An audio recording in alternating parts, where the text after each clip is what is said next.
dog! Yeah, you fucking dog! Well, in case you have missed it, because you've been living under a rock, and that rock was put there by migrants. Stand up for Australia. March for it. And wave around those red flags that I'm not really sure what they are. I think they're naval flags. A lot of those, and a lot of Eureka Stockade flags as well. In case you didn't know, Australia has been engulfed with some of the biggest protests that we've ever seen. From what I heard, there was a few thousand people in all of the capital. So about as many people as I get to my live shows, which, by the way, are in Townsville, Cairns and Brisbane at the end of September. Make sure that you get your tickets at Fredley Geordie's Live. Anyway, no, what really matters, this country and the fact that it is going down the toilet. Have you noticed that recently? I don't really know what the protesters wanted. I don't know if the protesters knew what they wanted either. I think that it was a very poorly organised protest, and I think that a lot of that came from the paranoia of the organisers thinking, they're going to shut us down. So they kind of just did it out late. Oh, yeah, we're marching this day over here somewhere. Apparently, when it was in Melbourne, you had about 3,000 people all up, and 1,500 of them started to march to Parliament, and the other 1,500 started marching the other way. And then you obviously had all of the end fascism protests coming in hot. Let's see how hot they came in. We will go look at that footage later on. But before we do, let's just read some comments. Hey, in Brisbane, there was definitely more than 10k people. Lockie, was there? Was there more than 10k? Look, we will try and find the numbers if we can. In fact, let's do something very boring and lame. Let's see how many people marched. Thousands attended the anti-Australia. This is from BBC, so more fake news. But let's see what the mainstream media says. Up to 8,000 people assembled for it at the Sydney rally. Okay, well, that's a lot bigger than I thought it was going to be. Adelaide, 15,000. All right, yeah, that's pretty decent. Because, look, Adelaide has a CBD of about 4 streets, so they would have been absolutely jam-packed. Trust me, not many people actually protested compared to the Palestinian protests over the bridge, especially in the regional areas. Albany got 6 protesters. Bendigo had just 1 person. That is not true. 1 person. Oh, in the home of the Eureka Stockade flag too. 1. Repping it. Please make sure that lone man had to be carrying the flag in that same classic photo up against that Ballarat. Yeah, but yeah, no, I know it's all. Look, it's all the same place to me. Regional Victoria swarmed with hundreds of supporters at the rally of Townsville. See, it's just not impressive, is it? Townsville, I'm very disappointed in you for leaving Bob Carter high and dry with just a few hundred people.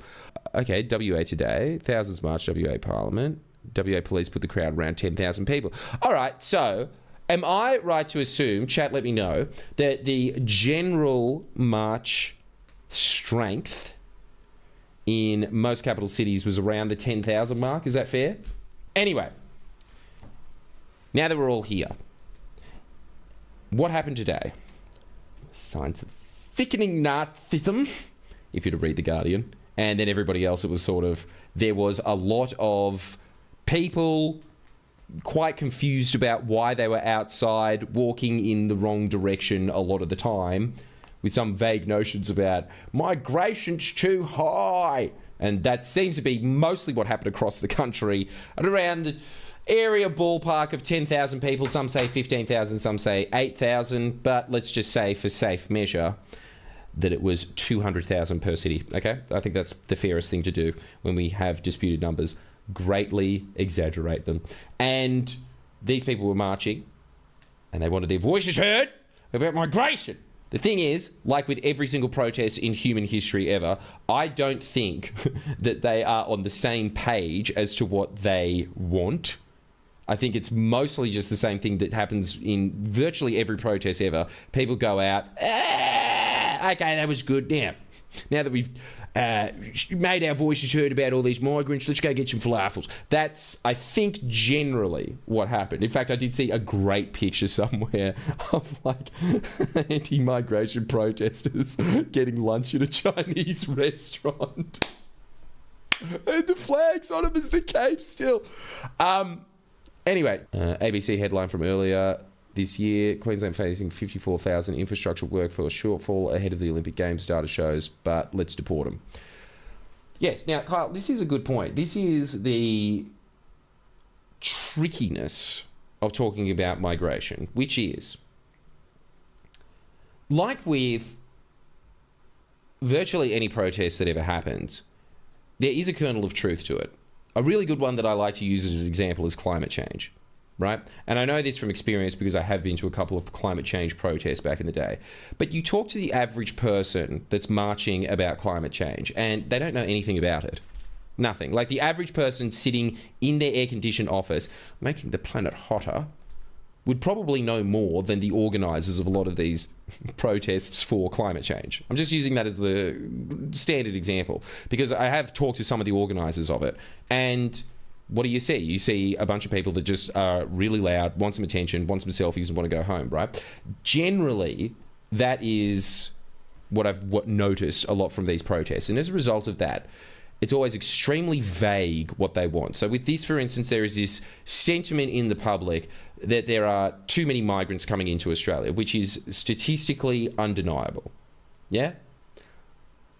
What I never ever can get across to these people or anyone else when it comes to climate change, when it comes to Gaza, when it comes to COVID, none of these, there's always this sentiment of do the thing that is in my head that I don't really understand. Government, that I don't really understand what that is either. But Albo's at the front of it, so I'm sure he just is in a giant room like that spider in Spirited Away, putting in all the herbs and just put in the right herbs to make it all go away.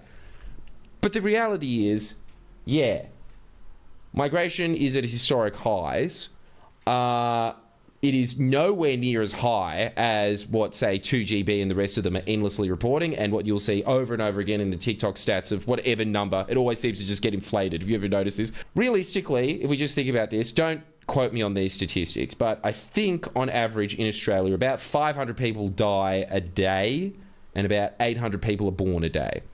So we are replacing that entrenchment, and you would think, yeah, well, there's a surplus of the population. What you are aiming for in population growth, generally, is a nice sit around something between 1% and 2%. I think it's better to be on the safer side of the 1%. It should be at about that 1% mark. That would give your migrants that need to come in every year at around, let's say, every day, sorry, not every year. Every day it'd probably be nice to be in the sweet spot of, say, 400 to 600, something like that. Again, my maths is probably off, but, you know, rough numbers here, rough numbers.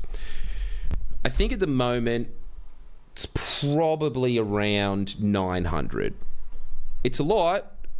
It's not, you know, they're flooding in.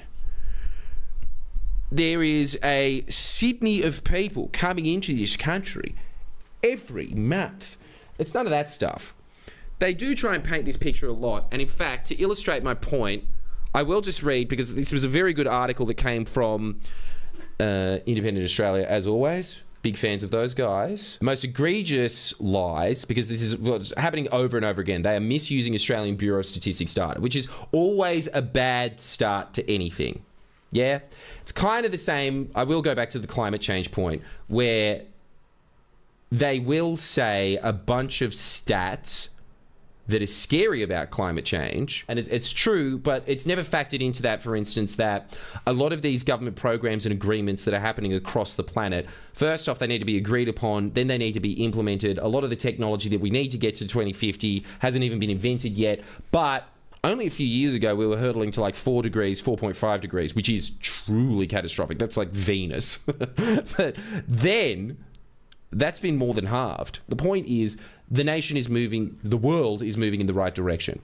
The no foreign flags for the rallies are revealing for the actual mindset of these people who claim that they don't hate immigrants. Immigration is only a small part of the housing crisis problem. See, he's onto it. He gets it, right? I think that that's pretty much the crux of the issue, which is that there is a migration problem in this country. I think that the organisers of this march were using that general sentiment for, I don't know, some kind of idea of, oh, we're going to bring back white Australia or something, which is, trust me, you don't want to go back to a white Australia. You don't, because, and this is a big key problem with migration at the moment, the reason the migration is high is because there has been 30 years, starting with John Howard. It's like everything else. All right, here we go. We're going into the John Howard part of this stream, are we? Why am I talking to myself? I'm the one speaking. But John Howard doubled the migration rate back in the day. And why did he do that? The reason that he did it is because there was CEOs of Coles that wanted cheap growth, that they could go back to their shareholders and say, look, profits have increased 2%. And it's very easy to increase profits by 2% if you have increased the population by 2%. So that was a distinct Howard policy. While he was able to get these types to vote for him by saying, we're going after refugees, he was letting in literally boatloads of people. It's just that they weren't the illegal documented ones.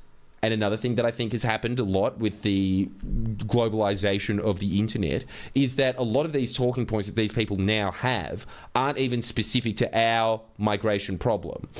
As in, the migration problem in Europe, the migration problem in the UK, the migration problem in the US is far worse than it is in Australia. And it is because, even if you're in Britain, you can swim across the English Channel. You don't even need a boat. These places are hard to police. Australia is easy as to police. Yeah? You know generally where the people smugglers are going to go. You can put some Navy ships on there. You can stop the trade. It was stopped. It was stopped, successfully stopped. So mostly what is happening is migration that is legal comes from planes, but mostly the migration is legal. And the reason that it is legal is because it was set up in such a way to pave over the economic vandalism, let's say, that John Howard was doing to this country by starting to privatise TAFE, starting to cut funding to education. As I've said 1,000 times, there really is only two ways to achieve growth in any country across the world. There's two ways to do it.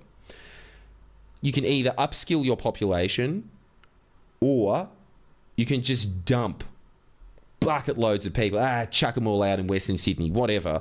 And then that creates growth through general consumption of more petrol being bought, more food being eaten. That will also stimulate the economy. That will make it grow. The problem is, because the Liberals have been in for so long, and when the Labor Party was in for that brief period under Rudd and Gillard, they were dealing with the global financial crisis and the repercussions of it. There was also the cost of living crisis that was really hitting. And in those two contexts, you can't reduce migration. This is the only way the economy is growing, because I can guarantee you one thing. You have these people marching on the streets saying there's too many migrants now. If they cut migration tomorrow, like a lot of these people are saying, I heard some guy say, we need like a 5-year ban on migrants. If they had a 5-year ban on migration, I can guarantee you that same guy would be marching on the street in about 6 months' time about how he doesn't have a job. You would immediately go into a recession, because that is the thing that is keeping our economy going. Then you have people saying, well, why don't they just upgrade the TAFEs? Which is exactly what they're doing with free TAFE, which is exactly what they're doing with Anthony Albanese's education revolution. It's also about him tightening migration. The thing is, when the Liberals are in, they let in... First off, they let in gangsters through like the gold class visa program. So that was scrapped by the Labor Party. They've got all of these different types of visas where it's like, oh, you know, this specific type of construction worker, developers want them in, so we'll just flood the market with a bunch of cheap migrants in that specific skilled field. What the Labor Party does every time it's in is start narrowing in what specific type of migration we need for the challenges that are facing this country. And that has been widely addressed. This, in the last term, Anthony Albanese's government was the first one to meaningfully reduce migration numbers I think since the Hawke Keating years. No one else has done it. It's already happening. Migration is getting met. But the thing is that you can't just turn it off tomorrow. Like, it's a tap that you have to slowly do. And it is never going to be zero migration. You don't want zero migration. This is the whole point, yeah? If you really understood the challenges facing this country, if you understood what the repercussions are of doing these things, every single time it's like, oh, you know, just tell the Reserve Bank to stop increasing numbers. There's ramifications to these things. And no one ever thinks about the knock-on effects of it, right? I am very much of the opinion, I am not one of these cucks and soys, if you will, of like, I mean, how pathetic was it seeing all the people on TikTok being like, just so you know, you're welcome here. I'm really not in that camp. I'm just like, if you are of a use to this country, okay, in you get. But that's it. Like, to me, everyone that lives here is a statistic, including myself, right? It's all just about nation building. Is it in the national interest or not? And like everything, like when it comes to privatization, when it comes to migrants, when it comes to environmental policy or going back on environmental policy so that you can build houses quicker, all of these things are tools and they do need to be adjusted and readjusted through times. But we're talking about finicky little changes here and there that I'm absolutely certain, looking at the caliber of people that are at these rallies, they are not interested in. Maybe some of them are. But generally, that's what you're looking for when it comes to migration. You are looking for migration that is in the national interest. I'm talking about making it profitable and more sustainable for everybody that lives here as it is, right? It is a tool. That's the way that you should look at this. And it's always going to be there. It's a really strange idea to think you would have to stop migration immediately. I mean, Jesus, even Japan, the most anti-migrant country in the world, has realized we can't continue to do this. We just can't. There are gaps that are happening. It's because the population is aging. You need other people to move in to fill those gaps. These skills and these jobs are needed.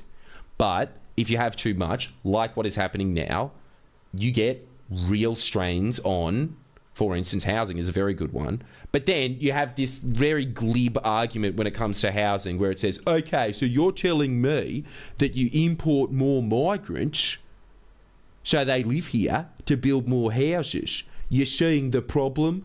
And it's like, yes, in your mind, if it's just, in you go, you don't have to do anything, sit on the dole. Yeah, that's bad. But there is a construction, labour and material shortage in this country. And there is a need for specific skills to build those houses because we just don't have them in this country, again, because the TAFE system was decimated. This is why the biggest accomplishment of the Albanese government of the last term, I stand by a mile, free TAFE. That is literally what builds the nation. Literally what builds the nation is when you have the blue collars of a society trained. This is kind of what happened in Germany, even though that's not a very good example because they really overdid it with the migration. But in terms of their TAFE stuff, they did it well.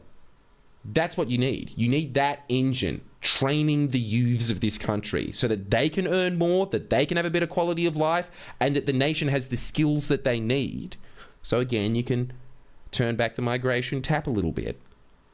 And the other big problem that happens when you have huge influxes is it's not just housing, it's infrastructure as well. Infrastructure is bad. For instance, I don't even know what the numbers are at the moment, but I do remember that there were premiers saying we literally cannot build enough schools to house the population that we have. We're at record levels of building schools. We cannot teach all of these kids. It has to be turned back. It's also roads. It's also traffic congestion. It's also environmental impacts. All of these things can be addressed when migration is at a sensible level. What I'm saying here really should be the general opinion of everybody. When you really think about what migration is, why we're using it, how it is of use to you and the country, you really should come to the same conclusions as Bob Carr back in the day, when he was, as Premier, saying, this is really starting to strain our infrastructure. And he was begging the federal Liberal government at the time, let's ease back on this. And like, no, Coles wants more profit. Sorry, someone gave me $50. I've got to say this. I'm an immigrant from South Africa and said anyone attending the march can block me. Had some people say it's not racism, it's about bad migrants and crime, not good migrants like me. Showed them AVS stat on crime, 83% prisoners are Aussie born. Yeah. Yeah. See, that's what I'm talking about, right? Like, these are all talking points. Exactly what he said. Thank you for the $50. These are all talking points that are obviously lifted from the spin machine of the United States. These are not people that even live in the country that they apparently are so proud and patriotic of. Look, I think at the core of all of this, there is a point. But as they're saying there, it's really, they're going into completely the wrong angle. And I think that it's because, you know, we all know at the end of the day, there's a contingency there that are genuinely concerned about the migration numbers. And I think that those people did show up. And then obviously there's other people that, you know, we know that they are seriously thinking, what's with all the Indians? Too many curry shops. That's a big proponent of it. It's like, it's just obvious in the demeanour of these people. I went to a curry house run by white bogans in far east of Victoria. It had banana in it, also munted from hot vindaloo with bananas. We need some migrants. Nah. I want to try that place. Don't shit on them. Stop being racist. I really want to try the curry with the bananas in it. No, that's a real Woman's Weekly thing. They're always, you want to know my tip? Yes, I do. The real question is, why aren't we having 2 to 4 kids like every generation before us? And it's because of cost of living. Look, I think that cost of living does have an impact on having 2 to 4 kids like the previous generations before us. Yeah, you're absolutely right about that. But I also think that it is that we are a bunch of entitled little shits that are like, but I like watching Netflix and chilling on the Saturdays and kids are annoying. There's a big contingency of that, and I'm very guilty of it. One sec, Jordan's another big thing they're talking about is how migration is affecting voting patterns. Like 85% of Indians vote Labor. What's your take? Yeah, ethnicities do vote in certain patterns. That's undeniable. That's definitely undeniable. I would say it probably is pretty evenly balanced, though, isn't it? Generally speaking. You have certain sects. I don't really know what the voting patterns are here. I think the ones that are the swing voters really are the Chinese population. Sometimes they vote Liberal, sometimes they vote Labor. I think they always vote majority Labor, but if you can peel off enough of the Chinese vote, you can win seats. I think that's how it works. But yes, obviously another big pattern of it is that you have huge influxes of migration, and you don't even have to go into the past, for instance. I can go into the past, and if you'd like me to, I'd very much like to have my very autistic ancient Rome points about migration. But please let me do it. But, you know, Germany, for instance, recently, that did undeniably have serious problems for integration in Germany. That's just a fact. France, same thing. Britain, same thing. Europe, a lot of those places have had big influx of migration, and it has been terrible for them. That's what I'm saying, though, right? Like, it's anybody that usually you hear online talking about I'm pro-migration or I'm anti-migration. It's so simplistic. It's such a simplistic way of looking at the world. It's really just this vibe thing of, I'm a good person because I like people from other cultures, or it's just like, the reason they're coming here is because I like my culture. At the end of the day, what's really sad about the migration debate is that it is a culture war. It shouldn't be a culture war. I understand why it's so easy to turn it into one, obviously, because it's literally about cultures, but it shouldn't be. It really should be is this in the national interest of the country? And that is a bean counting statistic point. Yeah, here's what Ben Fordham said. Butt stuff Ben. The greatest intellect in the Channel 9 ecosphere. You ready for this? Get a load of this.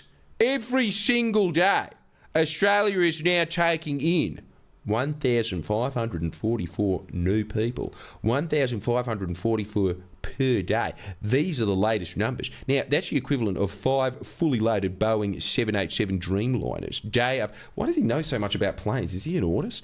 Week after week, in the first 6 months of this year, we've had 279,000 rifles. I'm an idiot. See, this is the whole thing. None of us should be talking about migration. None of us work at the Bureau of Statistics, but nonetheless, we will feel really smug and superior against Ben Fordham because I think we could all agree everyone in this chat is way smarter than him. Fordham was actually referring to net permanent and long-term movements for the first 6 months of 2025. These totaled to be that figure, the 2,700 figure, or whatever I said before. He was making the same mistake deliberately or otherwise as Adam Creighton made in The Australian, who said the government promised to cut net migration back to sustainable pre-COVID levels before the election, which would imply 250,000 a year. See, that is not sustainable, I don't think anyway. That 250,000 a year is not sustainable. That was Howard numbers. Before, in the Hawke years, it was 100,000. Howard doubled it to about 200,000. Now they're just saying that that's the new number. And I think that it's just because of their Howardism. It has hovered for this year for the calendar. It is on track to exceed 550,000. I will say this about that 250,000 number as well. That is also falling prey to exactly what we're about to talk about in a second. So it is better than those numbers. Immigration made this country one of the best countries in the world. Think of all those Yugoslavs and Wogs who made Australia home. It ain't immigrants that are the problem. It's the issues themselves, housing, road, jobs, etc. Yeah, but see, this is what, Vladinator, this is what I'm talking about in that instance. When Wogs were getting drawn in here, it was because we needed them post-war, yeah? So there are instances in a country's development or in a nation's history when there is going to be a need for a large number of immigrants. And there's going to be other times when you need to decrease the number. Widely speaking, though, true. NPLT movements data can be used as a lead indicator of net migration, but only in conjunction with other corroborating evidence as it happened. NPLT movements in 2023 and 2024 was very close to net migration in that year, and these anti-immigration groups have assumed it will always be the same. There we go. Let's see permanent migration, because I know that there's other types of migration that you can definitely include in this, but that's the big boy. 190, 185,000. So that's the big enchilada right there. This is the other thing that I think happens a lot of the time with the fear-mongering of these numbers. When they say there's going to be 500,000 migrants, you know, there's student visas, there's people there that are just on tourism visas, and all of these things just accumulate into that. But it's not really people that are here. Yay! That's sick. It's just the Melbourne 2000 Olympics chants. In fact, there's very little difference between this and the Sydney Olympics, apart from the fact that, look, bloody Melbourne it is. Cold bastards. Whoa, damn, look at that. I think that there's like a Cro-Magnon man there. Let's go. Yeah. A lot of bald guys. Don't you reckon? This has always been my theory on bald men. They're either the most chill guys there are, as in sort of your monks and the people that are always, I live in the Blue Mountains, those kind of guys. Or it's always those guys with the speed dealer sunglasses. Let me see if I've got it. Just a lot of this. What the fuck did you say to me, Top? I mean, look, hang on. Let's just compare me right now to a bunch of these rally protesters. Stand up for Australia, you bastard dogs. Fuck you, you fucking dog. This is the, look, it's me. I'm there.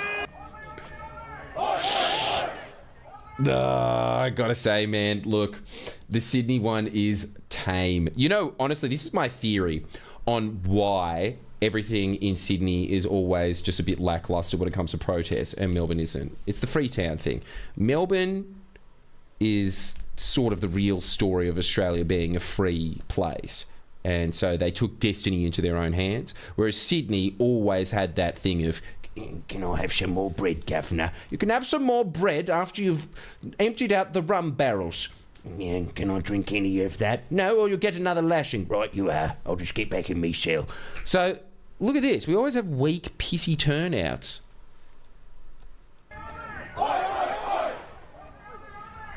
You know what I mean? Like, that is true convict stock. So that would have been the ones that should have been sent to Tasmania. This is where the early British government failed. All of these people should be at that Launceston protest where there was 8. These are the free thinkers. They should not be here. It should all just be a bunch of very obedient convicty scum like me that stays inside my little cell all day, being like, I get to go out for 20 minutes as long as I've got some of my bread at the end of the day. Why do these protesters not have any diversity? All I see is white dudes. Jackson from Red Thread, which you can check out, which always has some very good videos on it. And I'm not just saying it because I'm on it, but that is a mad call. Thank you, Jackson. Today, it doesn't feel like the country I grew up in anymore. I always hear foreign languages and foreign people stare at me with hostility. Yeah, see, I think that's pretty much all it is. That's pretty much all it ever boils down to is this is not the place that I grew up in. And I suppose that's true, but I would imagine that people in their 30s, in the 30s, were saying, this is not the country that I grew up in. And it would have been for different reasons. I pretty much think what people are saying there, most of the time, is, I miss being 15 and my joints not hurting. There he is! Okay, look at him. He's the funniest man on earth. I'm sorry. We're going to have to zoom back on that. Look at him! Sick. Honestly, this is what's so sick about the press try endlessly to try and paint it as, ooh, it's getting really scary and fascistic like it is in the United States. But really, first off, there's like a try-hard element of that, sure, whatever. But the Australia that they claim is dead, clearly is alive and well. And that Australia is the Australia we all know and love, which is just being whiny, not giving that much of a shit. Even when you are motivated enough to march on the streets, you're still sitting there, can anyone hear me? Yeah, well, it's bullshit, isn't it? This sucks. I really can't tell the difference between this and going to the cricket. It's sick. Australia is such a better country than everywhere else, and let's not change that. All right, anyway, let's look at this. Avi Yemeni. I've got to see the punch. Avi assaulted by Nazis. So far, it seems like everyone we've met here so far are just here for Australia. This is about Australia for them. Oh, please tell me he gets punched in the back of the head after saying this.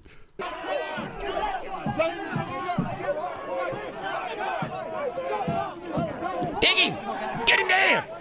I don't even know who's fighting anyone anymore. Okay, so the black guys, ironically, are the white supremacists. Why are they dressed in black? Why do they hate Avi so much? We're good, we're good. We're good. So, the Nazis...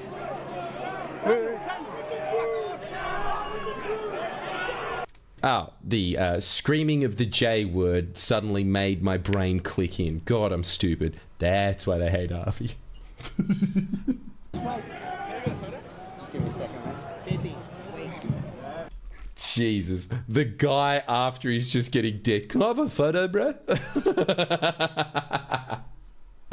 You gotta love this country. But that's what I'm talking about, right? Like, the intensity of those Nazis there, don't you think it just feels really like British and skinheady? It doesn't feel very Aussie. The rest of it is that. It's like, too many migrants, okay. And then these guys are coming in quite intensely, in very military formations. Yeah, well, that changed my views a lot. Because I saw a fight, and it was sick.